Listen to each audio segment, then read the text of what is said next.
Hello everyone, welcome to BLA that is the biology academy. So इस video में हम लोग कुछ इम्पॉर्टेंट क्वेश्चंस जो कि प्लाज्मा मेम्ब्रेन से रिलेटेड क्वेश्चंस होंगे उन क्वेश्चंस की प्रैक्टिस करने वाले हैं। जैसा कि हम लोगों ने ऑलरेडी एक दो वीडियोस पढ़ चुकी हैं मेरे चैनल पे, यानी कि BLA पे। तो उसमें हम लोगों ने कुछ जो कि बहुत ज़्यादा इम्पॉर्टेंट क्वेश्चंस थे, बेसिक क्वेश्चंस थे, उनकी प्रैक्टिस की है। तो सिमिलरली हम इस वीडियो में हम लोग प्लाज्मा मेम्ब्रेन से रिलेटेड कुछ इंपॉर्टेंट क्वेश्चंस की प्रैक्टिस करने वाले हैं, ठीक है। तो पहले हम लोग क्वेश्चंस देखेंगे, देन मैं उसका आंसर भी बताऊंगी आपको और फिर उसको एक्सप्लेन करेंगे, ठीक है। ये क्वेश्चंस आपको बहुत ज़्यादा यानी कि आपको हेल्प करेंगे, ठीक है।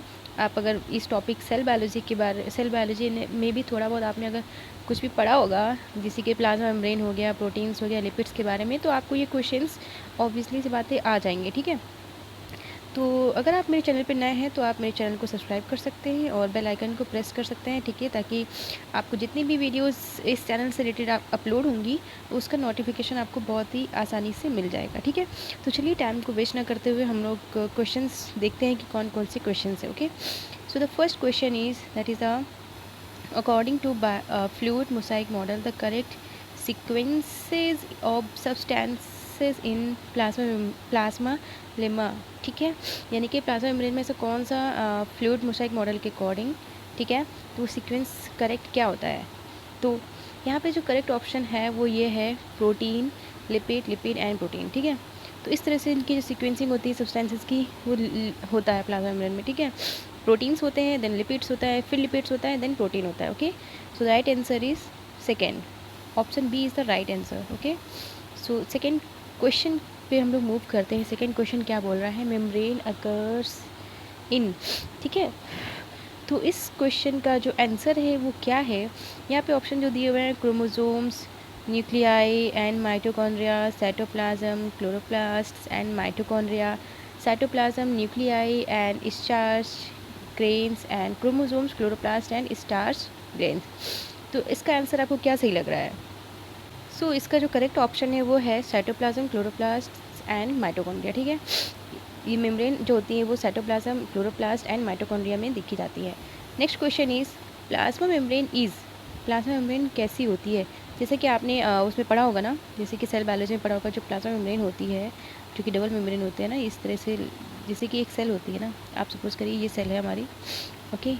ये एक सेकेंड, जो सेल होती है, एक सेकेंड, ये जो सेल होती है, ठीक है, ये इस तरह सेल होती है। तो ये यहाँ पे हम लोगों ने क्या किया है, प्लाज्मा मेम्ब्रेन इस तरह से लिया गया, इसका छोटा सा पार्ट लेके हम लोग यहाँ पे डिस्कस कर रहे हैं। सो ये हो गया इसका, एक सेकेंड। सो ये जो प्लाज्मा मेम्ब्रेन है वो किस तरह की होती है सेल में इसका एक्चुअली में रोल क्या होता है, तो ये इस क्वेश्चन में पूछ रहा है, ठीक है। तो जो प्लाज्मा मेम्ब्रेन होती है वो सेल को यानी कि बहुत ही अच्छे से क्या नाम है, जैसे कि कोई भी मॉलिक्यूल्स होते हैं, कोई भी चीज़ होती है वो ईज़िली उसको पास नहीं होने देती है। जो उसके लायक होते हैं, जैसे कि जो पोलर है, नॉन पोलर है, उसके बेसिस पे ये चीज़ों को अंदर लाती है सेल के अंदर, ठीक है। तो वही चीज़ पूछी गई है कि प्लाज्मा मेम्ब्रेन जो होती है वो किस तरह से वर्क करती है, ठीक है। तो जो प्लाज्मा मेम्ब्रेन है वो नॉन सेलेक्टिव बैरियर है, या फिर सेलेक्टिव बैरियर है, या फिर इम्परमिएबल है, या फिर made of cellulose. Non selective barrier का मतलब क्या होता है तो जो इसका मतलब होता है वो ये है, ये जो जैसे कि प्लाज्मा मेम्ब्रेन है, क्या वो सिलेक्टिवली, यानी कि वो किसी भी चीज़ को सेल के अंदर ट्रांसफ़र करा देगी, नहीं, ऐसा तो कुछ नहीं होता। क्योंकि अगर किसी भी मॉलिक्यूल्स को, क्योंकि आप जानते हैं ना जो प्लाज्मा मेम्ब्रेन होता है वो अंदर के साइड में ये नॉन पोलर होता है, ठीक है। जो आउटर साइड होता है वो पोलर होता है। तो अगर ये जो जो नॉन पोलर वाली चीज़ ज़्यादा होंगी ना तो वही ईज़िली मूव कर पाएंगी। तो ये सिलेक्टिव, नॉन सिलेक्टिव तो बिल्कुल भी नहीं है, ऐसा नहीं है। इम्परमिएबल, क्या ये इम्परमिएबल है, नहीं, ऐसा तो कुछ भी नहीं है। सिलेक्टिव बैरियर, यस, ये सिलेक्टिव बैरियर की तरह एक्ट करती है, जो सिलेक्टिवली चीज़ों को अंदर लाती है, वो देखती है कि कौन सी चीज़ें अंदर लाने वाली हैं, कौन नहीं है। एक्चुअली ये थोड़ा डीप टॉपिक है, ठीक है, अच्छे से इसको पढ़ना होता है इसके बारे में। तो मैं कभी किसी और दिन इसके बारे में डीप, मतलब पूरी इसकी वीडियो में बना दूँगी, ठीक है, ब्रीफ में, okay. So next question is, so what limits animal cells from outside, यानी कि इसमें ऐसी कौन सी चीज़ है जो कि जैसे कि जो सेल होती है वो लिमिट पहुँचाती है, यानी कि वो देखती है कि हाँ कौन सी चीज़ अंदर लाने के लायक है, कौन सी चीज़ नहीं है, ठीक है। कौन सी चीज़ ट्रांसपोर्ट करना चाहिए, कौन सी चीज़ ट्रांसपोर्ट नहीं करना चाहिए। तो जैसा कि अभी हम लोगों ने पहले क्वेश्चन में देखा, तो जो प्लाज्मा मेम्ब्रेन होती है वही एक तरह से सिलेक्टिव बैरियर की तरह एक्ट करती है। तो यहाँ पे जो ऑप्शन करेक्ट हो जाएगा वो हो जाएगा ऑप्शन डी, ठीक है। ऑप्शन डी जो है वो एक सिलेक्टिव बैरियर की तरह एक्ट करता है, तो वो लिमिट पहुँचाती है, यानी कि वो लिमिट रिस्ट्रिक्ट कर देती है, हाँ इस चीज़ को अंदर नहीं लाना है। तो इसका जो करेक्ट ऑप्शन हो जाएगा वो ऑप्शन डी हो जाएगा, ठीक है। नेक्स्ट क्वेश्चन देखते हैं हम लोग क्या है। नेक्स्ट क्वेश्चन ये है, cell membrane consists of protein double layer, phosphoproteins, phospholipid proteins and glycoproteins. तो जो सेल मेम्ब्रेन, यानी कि जैसे कि आप जानते होंगे ना, प्लाज्मा मेम्ब्रेन जो होती है, ठीक है, प्लाज्मा मेम्ब्रेन जो होती है उसको हम लोग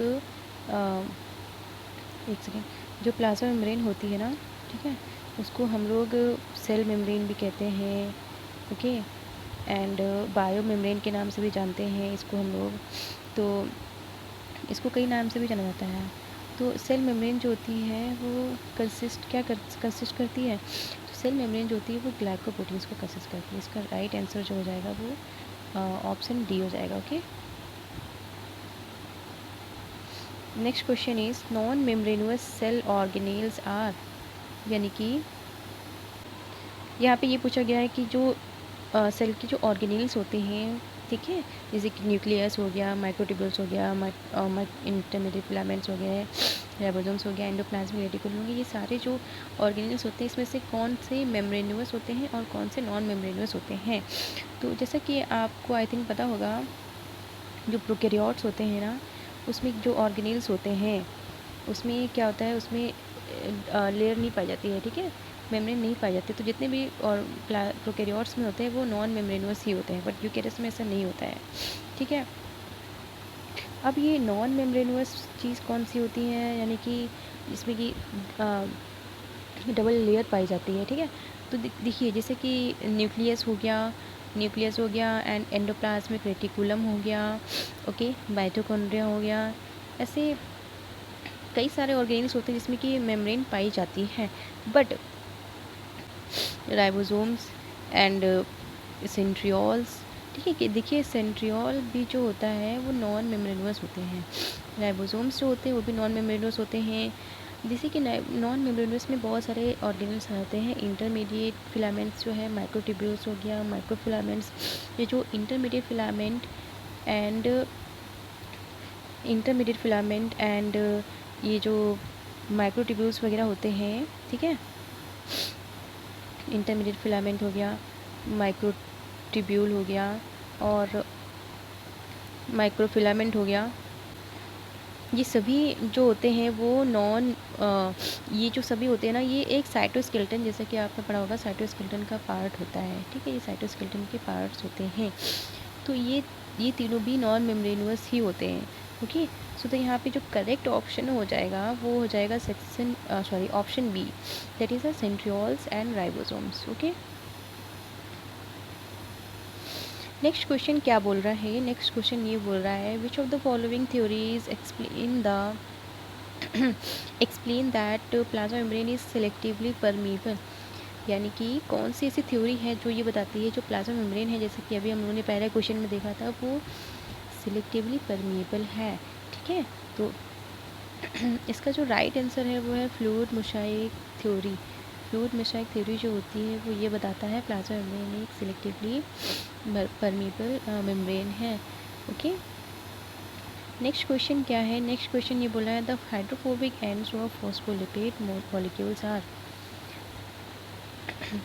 यानी कि ये जो प्लाज्मा मेम्ब्रेन होता है ना, प्लाज्मा मेम्ब्रेन जो कि डबल मेम्ब्रेन होती है, यहाँ पे फॉस्फोलिपिड्स अटैच रहते हैं, ओके, यहाँ पे फॉस्फोलिपिड्स जो हैं वो अटैच रहते हैं एंड यहाँ पे भी फॉस्फोलिपिड्स अटैच रहते हैं। तो ये पूछ रहा है जो यानी कि जो हाइड्रोफोबिक, क्योंकि अंदर साइड का जो पार्ट रहता है ना, यहाँ का पार्ट सारा वो नॉन पोलर ही होता है, यानी कि हाइड्रोफोबिक, यानी कि वो लोग वाटर लविंग नहीं है, ओके। तो इसका जो करेक्ट आंसर हो जाएगा वो नॉन पोलर हो जाएगा। ओके, इसका जो करेक्ट ऑप्शन हो जाएगा वो नॉन पोलर हो जाएगा, राइट।